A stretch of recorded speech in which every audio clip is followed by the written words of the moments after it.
Poland کے ایک چھوٹے سے قصبے میں ایک غریب لڑکی رہتی تھی۔ اس کا نام تھا مانیکا اسکوڈووسکا تھا۔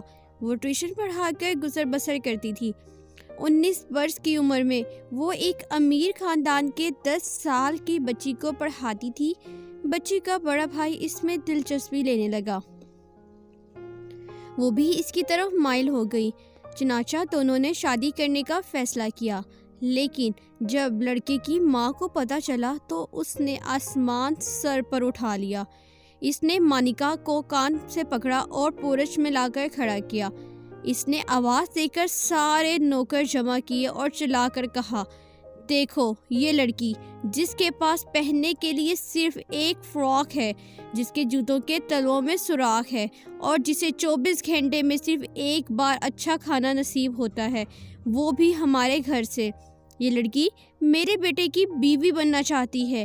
یہ میری بہو کہلانے کی خواہش پال رہی تھی۔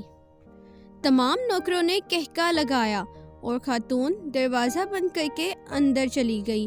مانیکا کو یوں محسوس ہوا کہ جیسے کسی نے اس کے اوپر تیزاب کی بالٹی الٹ دی ہے۔ وہ توہین کی شدید احساس میں گرفتار ہو گئی۔ اس نے اسی پورچ میں کھڑے کھڑے فیصلہ کیا، وہ زندگی میں اتنی عزت، اتنی شہرت کمائے گی کہ پورا پولینڈ اس کے نام سے پہچانا جائے گا۔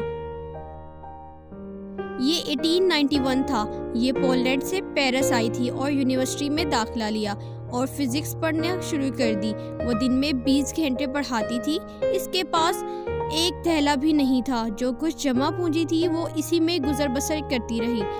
وہ روز صرف ایک شیلنگ خرچ کرتی تھی، جس کے کمرے میں بجلی، گیس اور کوئلوں کی انگیٹھی تک نہیں تھی۔ وہ برفیلے موسموں کی راتیں کپ کپا کر گزارتی تھی۔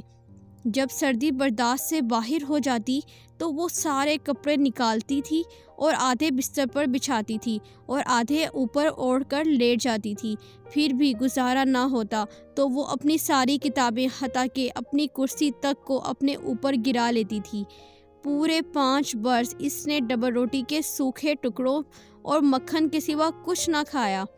نکاہت کا یہ عالم ہوتا تھا کہ وہ بستر پر بیٹھے بیٹھے بے ہوش ہو جاتی تھی، لیکن جب ہوش آتا تھا تو وہ اپنی بے ہوشی کی نیند قرار دے کر خود کو تسلی دے لیتی تھی۔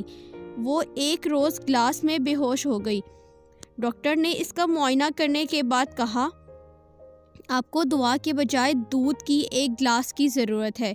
اس نے یونیورسٹی میں ہی پائری نام کے ایک سائنسدان سے شادی کر لی تھی اور وہ سائنسدان بھی اسی کی طرح مفلوق الحال تھا۔ شادی کے وقت دونوں کا کل اثاثہ 2 سائیکل تھی۔ وہ غربت کے اسی عالم کے دوران پی ایچ ڈی تک پہنچ گئی۔ مانیکا نے پی ایچ ڈی کے لیے بڑا دلچسپ موضوع چنا تھا۔ اس نے فیصلہ کیا وہ دنیا کو بتائے گی یورینیم سے روشنی کیوں نکلتی ہے۔ یہ ایک مشکل بلکہ امپاسبل کام تھا، لیکن وہ اس پر جت گئی۔ تجربات کے دوران اس نے ایک ایسا عنصر دریافت کر لیا جو یورینیم کے مقابلے میں 20 لاکھ گنا روشنی پیدا کرتا تھا۔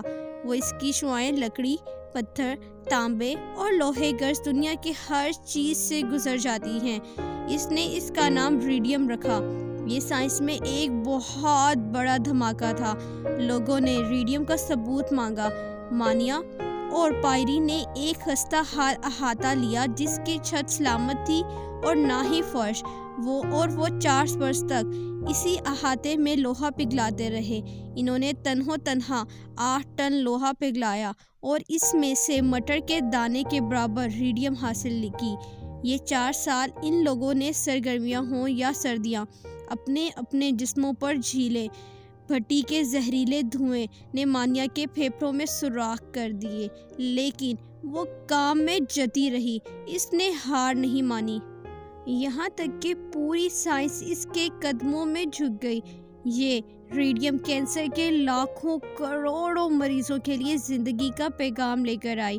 ہم آج جسے شعاعوں کا علاج کہتے ہیں، یہ مانیا ہی کی ایجاد تھی۔ اگر وہ لڑکی 4 سال تک لوہا نہ پگھلاتی تو آج کینسر کے تمام مریض مر جاتے اور ان کا علاج امپاسبل تھا۔ اور یہ دنیا کی واحد سائنسدان تھی جسے دنیا میں دوبارہ نوبل پرائز ملا، جس کی زندگی پر 30 فلمز اور سینکڑوں کتابیں لکھی گئیں، جس کی وجہ سے آج سائنس کے تمام اسٹوڈنٹس پولینڈ کے نام آنے پر سر سے ٹوپی اتار دیتے ہیں۔ جی بالکل، جب دنیا نے مادام کیوری کو اس ایجاد کے بدلے اربوں ڈالر کی پیشکش کی تو اس نے پتہ ہے کیا کہا؟ اس نے کہا، میں یہ دریافت صرف اس کمپنی کو دوں گا جو پولینڈ کی ایک بوڑھی عورت کا مفت علاج کرے گی۔ جی ہاں، وہ امیر پولش عورت جس نے کبھی کیوری کو کان سے پکڑ کر باہر نکال دیا تھا، وہ اس وقت کینسر کے مریض میں مبتلا ہو چکی تھی اور وہ اس وقت بستر مرگ پر پڑی تھی، اور اس کی خواہش کیا تھی کہ کسی ایک عورت کا علاج کرنے پر میں اسے وہ دے دوں گی۔ بس ظرف بڑا رکھنے کی بات ہے، مال اور دولت ہونا ضروری نہیں ہوتا۔ اس لڑکی نے اتنے سہنے کے بعد بھی اس عورت کے ساتھ حسن و سلوک کے ساتھ پیش آئی اور اس کا علاج کروانے پر ہی آمادہ ہو گئی، اور دنیا کو انسانیت کا بہت بڑا سبق دے کر چلی گئی۔